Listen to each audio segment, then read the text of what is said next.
Located some 4 hours' drive from Surabaya, the capital of East Java, Mount Bromo is a part of the Bromo Tengger Semeru National Park that covers a massive area of 800 square kilometers.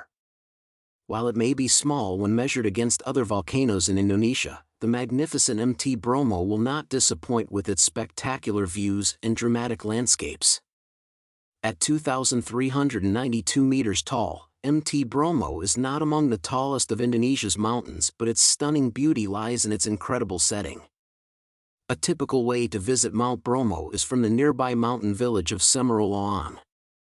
From there it is possible to walk to the volcano in about 45 minutes, but it is also possible to take an organized jeep tour, including stops at the viewpoint of Mount Penanjakan 2,770 meters.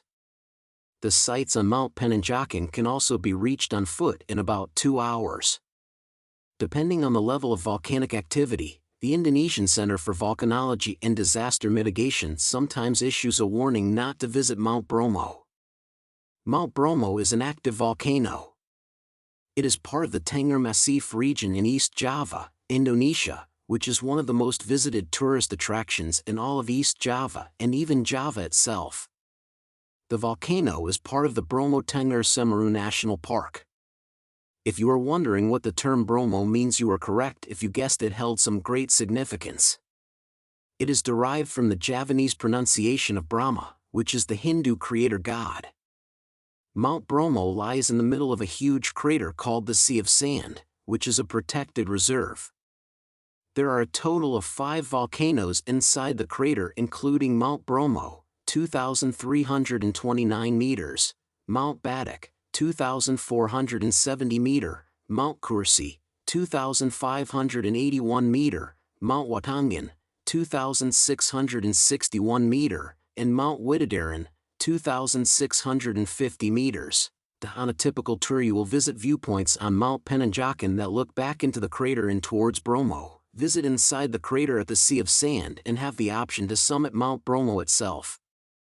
The latest volcanic eruption occurred in 2015.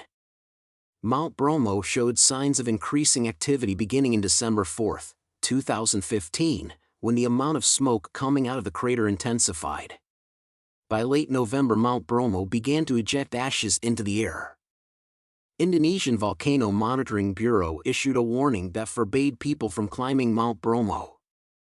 Later, the warning was extended into a 1-kilometer exclusion zone, before eventually extended into wider range, which virtually barred visitors from coming down into the caldera floor, which is popularly known as Sand Sea. The Indonesian Center for Volcanology and Geological Hazard Mitigation reported on January 13, 2011, that deformation using tilt meter measurements indicated an inflation at rate of 5 microradians between November 25, 2010 to December 14, 2010, and a relatively stable since December 15, 2010, both on radial components and tangential components. The viewpoints on the north side of the caldera are where you can get those iconic pics of the Bromo volcano cluster. Your main options are Seruni Point, King Kong Hill, Bukit Perahu, Bukit Sinta, or the highest viewpoint Penanjakan. To be honest, there is very little difference between these viewpoints, and the only reason so many of them exist is to help space out the crowds at Bromo, which can be pretty crazy, especially on weekends. In other words, don't worry about which viewpoint you go to, they're all amazing, so just enjoy the epic scenery. Photography here in the early morning is ideal because you'll get nice shadows and atmospheric fog around the Bromo mountain complex. First things first, witness the famous Mount Bromo sunrise from above the volcanoes. Before you start exploring the Bromo mountain up close, you have to see the sunrise from the top of the caldera. Every Mount Bromo tour package starts like this, and for good reason. It's probably one of the best places in the world to watch the sunrise. The colors are amazing, and on a clear day you can see all the way to Mount Argopuro in the east. After sunrise, the next stop is the Sea of Sand at the bottom of the caldera. The locals call it Lautan Pasir, which means the same thing in Bahasa Indonesia. This is a really neat place, and you'll need to pass through it anyway to reach the Bromo crater. You can explore the Sea of Sand by jeep, horse, or motorbike. It's a perfect photo spot with the steep ridges of the Mount Widodaren volcano in the background. Possibly the most amazing thing to do at the Bromo mountain complex is the hike to the top of the smoking volcano crater. The full hike to the top of the Mount Bromo crater, starting from the Sea of Sand, takes about 1 hour, although you can speed it up if you ride a horse part way. The last part of the hike has to be done on foot, and it's a short but steep climb up a concrete stairway to the top of the crater. Be careful at the top because there's almost no safety railing, and on a windy day it has nasty sulfur fumes that are hard to breathe.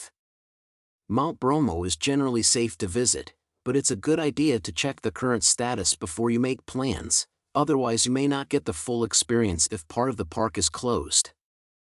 There were eruptions in 2010, 2015, and 2019.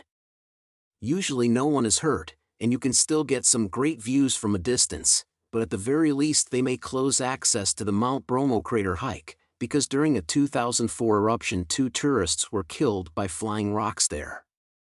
Nowadays, the area is closely monitored and they have earthquake detectors underground to anticipate any volcanic activity from Bromo. You are most likely going to Mount Bromo for sunrise.